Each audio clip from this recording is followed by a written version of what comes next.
Good morning. It is Sunday, April the 26th. Michael Walsh with Roger Norgel here. Welcome to Norwal Farm. In this video, we're going to be shearing our sheep today, and we'll take a look at those. If you haven't already, please subscribe to our channel, ring the notification bell, and if you would, please hit the like button, leave us a comment, and share this video with a friend. That would really help us out. So let's get started and get the sheep shorn. Sitting up here, there's not a market for the wool. It's basically worthless unless you have specialty breeds that spinners use. So we're going to put it in the back here, and then we just put it in the dumpster. And so as the fleeces get shorn off, we'll just toss them here in the truck. It'll be a little noisy here. We've got three groups of sheep. These are the ewes that had the lambs in January. So we'll get them shorn off, and then they're going to be bred here in about 2 or 3 weeks. So get all these shorn. 12 in here. These are the market lambs. I already sheared one of them, and then one of them we're leaving the wool on. A friend of mine wants the pelt for when he goes to the market. And I'm not sure where he's at. I think that's him right there. Anyway, the rest of those will get shorn. And then the ewes over there, those are the bred ewes. There's 13, and then there's 3 rams in there. So we have 41 total. Pinned them in last night. 2 reasons. One, if it rains, it keeps them dry. Number 2, they have a 12-hour fast, so it makes them lighter for him to handle.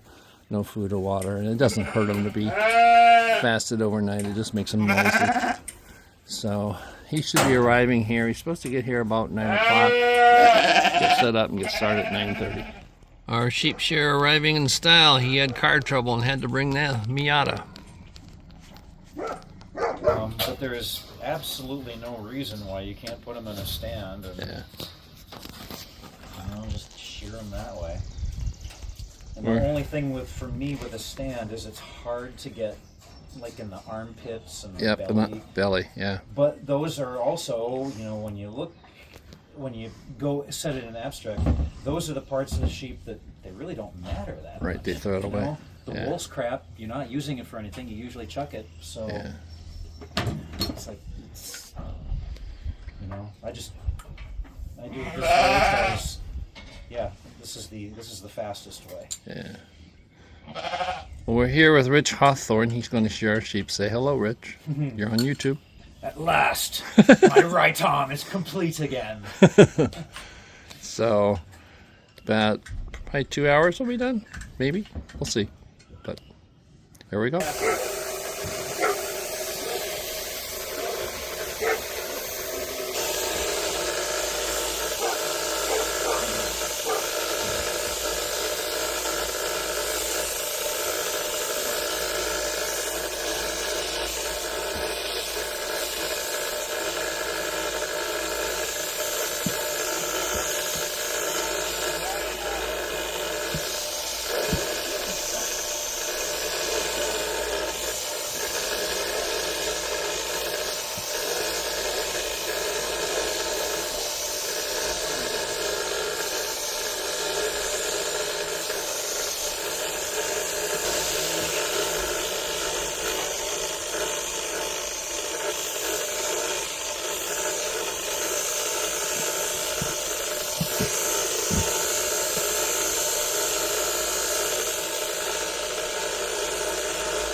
What happens when the sheep outweighs the shearer by 80 or 100 pounds. Yeah, I weighed these. They were all about 200 pounds. There's one, I think, she might have been the one that was 220.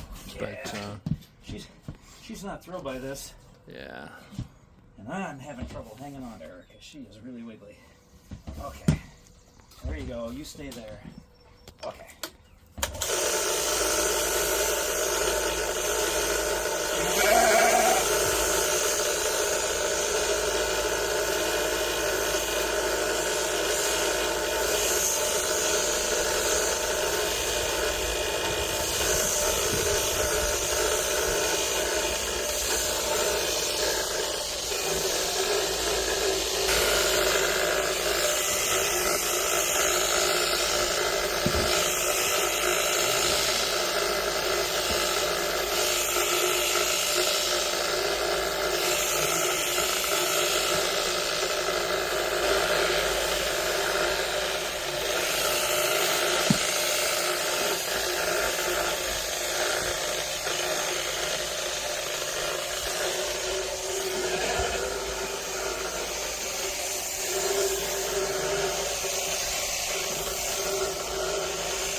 trimming their feet as we go.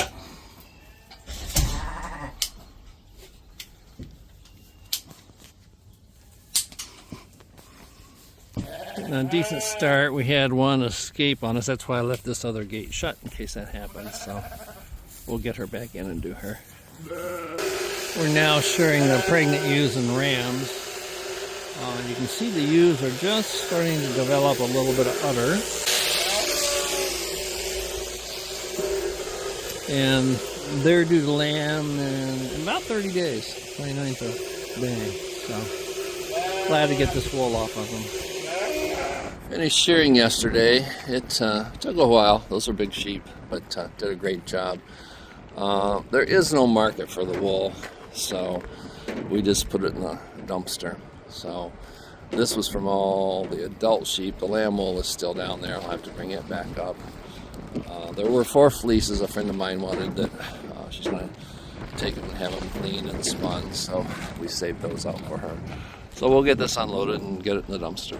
I had to shift the truck up close to the barn because the wind's whipping around the corner here and blowing everything all over it. So try to get this unloaded. This is all the wool from the adult sheep. That would be 25 ewes and 3 rams. So we got an 8-yard dumpster full. The lamb wool is still down in the shed. Once they take this away, then we'll bring it up and put it in here. It's too bad you can't sell it and there isn't a useful purpose for it. It seems like such a waste of a natural fiber, but that's the way it is. It's the morning after shearing and everybody's done well. I realize now I have the ewes too fat. Not terribly so, but like that one there, she's jiggling. So we're going to cut their grain back. They were getting a pound a day, and we're going to cut them back to half a pound. Everybody got their feet trimmed. So it's a little cooler today. They're a little chilly, but they're doing fine. They've got shelter they can go in. Fat lambs, same thing. They're a little bit too fat. They were getting a pound and a half per head per day. So I'm going to cut them back to probably a pound a day per head. Replacement ewe lamb there. I really like her. Actually, all the lambs look good. This one is going into market on the 18th, and a friend of ours wants his pelt, so we left the wool on so she can have his pelt. But they're doing well. And then the ewes in the far pen that we're going to breed, they were a little too fat too, so I'm being too kind to them. I'm overfeeding them. So we're going to cut them back to a half a pound of grain for flush ration. It's hard for me to judge when the wool's on, by feel. I'm not good at that. But this tells me I've been overfeeding them, which is, it's good to know. It takes a while to adjust. And by realizing that, it's going to cut down on our grain cost. So we'll get them fed today, and then I got to bring hay back down for them. These are the bred ewes. They're due 30 days. And you can see they're just starting to develop their udders. So they're looking good. Like I say, they're just a little heavier than I want. So it's good to know. And there's 3 of them that, for those of you who've been watching, 3 of these were the ones that had late-term abortions last year. So they've gone without having a lamb. They'll be 2 years old this spring. So they're carrying more finish than the others, like that one with the brown legs. She's one of them. This is another one here. So they've had a long time to store up. That's another one there too. They jiggle when they walk, but I think we'll be okay. One nice thing about shorn lambs and sheep, it doesn't take nearly as much bunk space because they can pack in tighter. It used to be you could only get maybe 5 or 6 at a trough, and now there's 7 over there. You could easily get 3 more in there, so that helps. But market lambs are looking good. Most of them are okay. The faster gaining ones, they're just a little bit heavy, but overall they're looking pretty good. We had 6/10 of an inch of rain overnight, which was nice for the fertilizer and the oats. And it's turned off cool and windy today, so they're doing okay. They get in out of the wind. I put some extra bedding in there for them. So it's not terribly cold for them. But it's supposed to be highs in the upper 40s, low 50s, and lows around freezing this next week. And we're going to be going to Tampa next weekend for a wedding. So they should be okay. As long as they can get out of the wind, they'll be alright. I see one of the rams is limping over there. He's probably got a stone or something wedged in his foot, so we'll check him out later. But anyway, they're doing okay. I did cut their grain back. They were getting a pound a day. I cut them back to half a pound a day because they're too fat. And that'll keep them doing okay till they lamb. Second day actually after shearing. And it's turned off cooler, but they can get in and out of the wind and they're fine there. Doing good. Ewes are doing okay. They're out grazing. And they can get out of the wind, so it's not terrible. So all things considered, they're doing well. I have cut the grain back on both those ewes. And the fat lambs just a little bit. Went from 1.5 pounds to 1.25 pounds because they're just a little bit too fat. They'll be okay, but we'll cut them back for now. It's Wednesday, April the 11th, and we still don't have our tractor, obviously. They took it in last Friday. Haven't been able to get to it as of yesterday in the shop. They didn't have a space for it, so still don't know what's wrong with it, so I have to use the truck. Hauling grain right now, and then we'll bring down some hay later. Just got to make do with what we got. Since our tractor's out of commission, this is how we have to haul the hay down. It's doable, but it does require more labor and carrying and tossing. But in the short term, that's how we do it. And at least we have the truck to use and didn't have to run another tractor. This is Lamborghini, our Suffolk Ram, and he was lame a day ago, 2 days ago. Left rear, barely touching it down. There's nothing in the foot. I don't know, they were fighting after they were shorn, so maybe he got a bad bruise or something, I don't know, but I can't find anything to treat, so we'll give him some time. So I was going to use him in a couple of weeks for breeding, but I don't think I will. So we'll either breed everything to the Ile-de-France Ram, or I may breed his group to the Dorset. I was gonna breed the majority of these to the Ile-de-France Ram, or not these. It's the next group that's across the way. These are the bred ewes. So anyway, we'll have to make that determination. I'm in the lane here, and it's grown up pretty good. So I'm going to let the does and the ewes and the llama out here to graze. We're going to be gone this weekend, so that'll help, and it'll decrease the amount of hay that the people watching the farm have to do. And then we'll evaluate once we get back. We're not going to rotate them in this. We'll just turn them out and let them have this paddock. This paddock is predominantly grass. There's minimal legumes out here. A little bit of clover, but that's about it. So it's a good first pasture for them to start out on. Little to no chance of bloat out here. Now that's famous last words. You watch what happens, but and they're full on hay right now too, so that'll help. They're definitely enjoying the fresh grass, new growth. Kids are eating good. We'll keep the kids on creep feed because that has the medication in it that prevents coccidia, or helps prevent it.